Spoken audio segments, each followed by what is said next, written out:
Hello everyone and welcome back to Sly Raccoon on the Sony PlayStation 3. I am on Wild Sheep yet again and welcome to the first world, or first hub world anyway. That blimp looks like the most secured location on this boat. If Raleigh's really as smart as his police files suggest, then that's where I'll find him. Wonderful idea, but your plan is flawed. Why? Because it's impossible to get near him. To access Raleigh's blimp, you would have to sneak through that high voltage power tube. To do that without getting electrocuted, you'd have to destroy that power generator. And to do that, you'd need 2 more of Raleigh's treasure keys, which are heavily guarded. Interesting. So when are you gonna get to the impossible part? Fine! But I warned you. I've marked the areas you need to hit with holographic markers. Follow them to your objectives. Thanks. Don't mention it. It's your funeral. Why can't you listen to me, Sly? I can't do Bentley's voice. But yeah, first things first, we're gonna get hooked on a feeling here.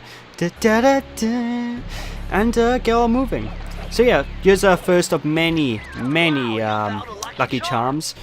And Bentley's going to basically explain exactly what I explained in the first part, but Lucky Charms being extra hit points. They are very useful things to have. And my ears! Jesus! Calm down with that announcement, speaker. Jeez Louise! Anyway, throughout the hub world, there's usually bits and places you can go to where extra lives, like this floating decapitated head of yourself.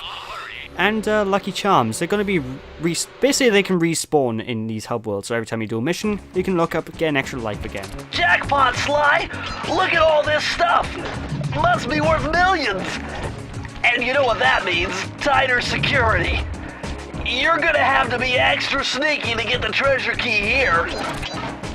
Except for the fact this is like the first level of the game, the first world of the game, and you can take on any level in any given world in any order you like. So basically the difficulty throughout every level in each world is set. So each world, if you can beat one level in each world, you'll be able to beat the rest of them. Dear God, who has death lasers for their security system? Seriously. Granted, it's an effective strategy for a laser system, but come on, death lasers? Come out of a skull. Well, he's a pirate, I guess. And what is it with the Welsh and pirates? I mean, I love my pirates, but there seems to be more and more things recently involving pirates and involving the Welsh.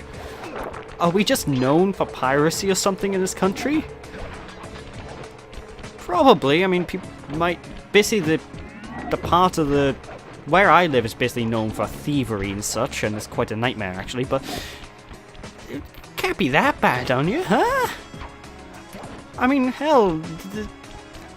I don't know.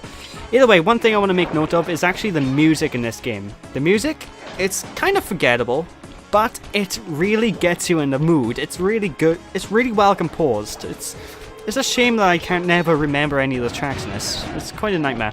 Anyway, from time to time, you're going to be seeing these saves popping around, popped around from point to point. And basically, if you hit the save 3 times with the cane, it'll break open the safe, and they usually have about 3 clues inside. And as we saw earlier, we've already seen the actual safe. And that's the most cartoony sound effect for picking up a life ever. Sounds like something out of Bugs Bunny. Actually, I'm pretty sure the sound effect was taken directly out of a Bugs Bunny game I got, but that's beside the point. Be careful by here, because it is very easy to get cut by these lasers. Fortunately though, whenever you hit the siren coming up, it'll disable the security of an area you've already been to. So basically, whenever you see sirens, whack them. It's considered hacking the security for some reason. It's really weird. And yes, Bentley, I know, you see blue thingies, you push circle. So you don't need to reiterate yourself multiple times. But one of the things you'll have to get used to with this game is backtracking. Like, a lot of the levels will require you to do a lot of backtracking, especially if you've never... if you're first time running through the game, you're probably going to be backtracking back and forth through these levels a lot to find all the clues that you might have missed. Fortunately, in these earlier levels, they're quite easy to find, and there's the end of the level right there. So, with a bit of a chaos control teleportation, let's just go here and enter the vault code. Whoever thought this code up knew what they were doing. Dial in 436. 4, 3, 6. Righto. Now sometimes the vault code, I don't know if the vault codes are randomized or what, but sometimes they'll go off even if you haven't put in the right code. It's weird, so. Interesting. Old Sly Cooper's fast getaway raccoon roll. Stories claim she can move faster rolling than anyone else could on the run. Hold down the triangle button to use this move. Switch between your power-ups using L2 and R2. So effectively we got the Sonic the Hedgehog move. Okay, I can live with this. I love my Sonic. But yeah, in theory you can actually crack open the safes without getting hold of the clues, because I'm not sure if the safe code is randomized every time you play the game, because I've never checked. But in theory, if you have the time, and I mean a lot of time, you could just simply sit there going, okay, 111, 112, 113, 114 until you get there. Good luck if you're doing things that method, because you'll be there for a bloody eternity trying to guess the code. But anyway, whoa, camera, thank you. This roll move, it's kind of useless right now, but you can use it to move a bit faster. Later on, you actually get a bit of a damage buff onto it, which will be a bit more useful. But you won't see me use many of the power-up special moves as we go through the game, because there's not really much use for them in the game, really, to be honest. They're just there to make the game a little bit easier, because you can get through the game without any of these power-ups. You can literally do pretty much the equivalent of a 0% run, not a 0% run, a minimum percent run, you know. And also, why is it in most of these games decapitated heads are 1-ups? I don't know if I already said this, but isn't that really morbid? Picking up your own decapitated head and just, oh, this is my new life. I don't know. Better close those furnace doors. Jump and press the square button. That'll slam them shut. Yeah, Sly back here does look pretty flammable. Extra points if anyone gets what I'm referencing there, but you're going to see me use... Out of all the power-ups in the game, you're probably going to see me use the dive one the most, because the dive power-up's amazing. We're in the engine room. My analysis tells me that if you trace the spinning crankshaft all the way back to its source, you'll find Raleigh's treasure key and sabotage his machine while you're at it. What does sabotaging his machine do? Nothing really. At least it's implied it does something. You never see anything happen. For one thing, I just assume that Raleigh's entire criminal organization or whatever, what does he do anyway? He's just a pirate, isn't he? Like I just assume he sort of hangs up his flag, if you will, after we beat him. I don't know. It doesn't matter. Now, from this level onwards, though, you're going to see a lot of these vases sort of be placed in a little bit more awkward positions, especially in this level in particular, because if it's the level I'm thinking about, you're going to have lots of vases hanging on bouncy platforms. Actually, there they are right there. So, wait for this guy first before you boop him. So yeah, what you want to do is basically time your jumps right and be careful, because it is so easy to just mess up. Now, you don't need to hit these clues in order to pick them up. You can just go into them. But I like to hit them anyway, just to be sure, because it's a bit dodgy just using your normal hitbox. Actually, that brings me to one of the best things about the Sly Cooper series overall, in that you can actually use your cane just to pick up collectibles from slightly further away. Like in most games, you get power-ups that'll bring collectibles towards you whenever you're too far away from them.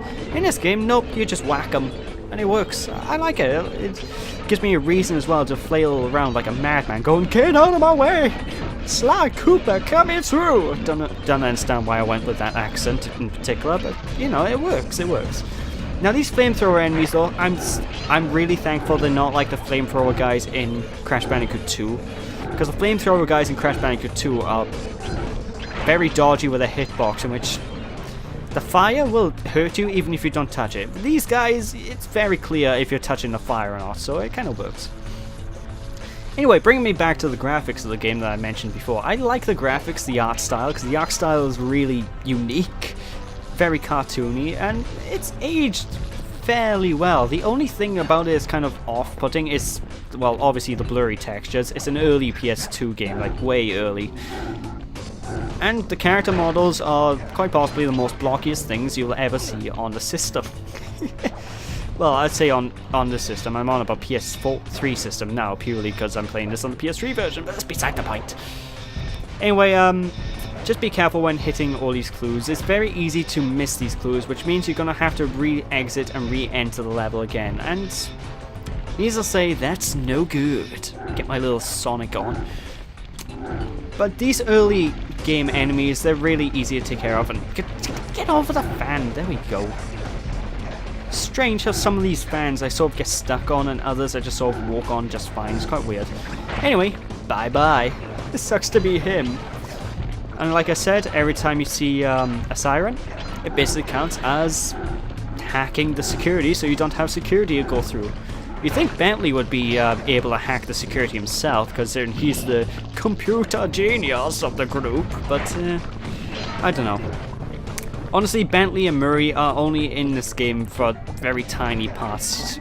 Like, they're not really fleshed out characters in the slightest, and you see more of them in the second and third game, because the second and third game actually fleshes them out and makes them valued members of the team. Thank God.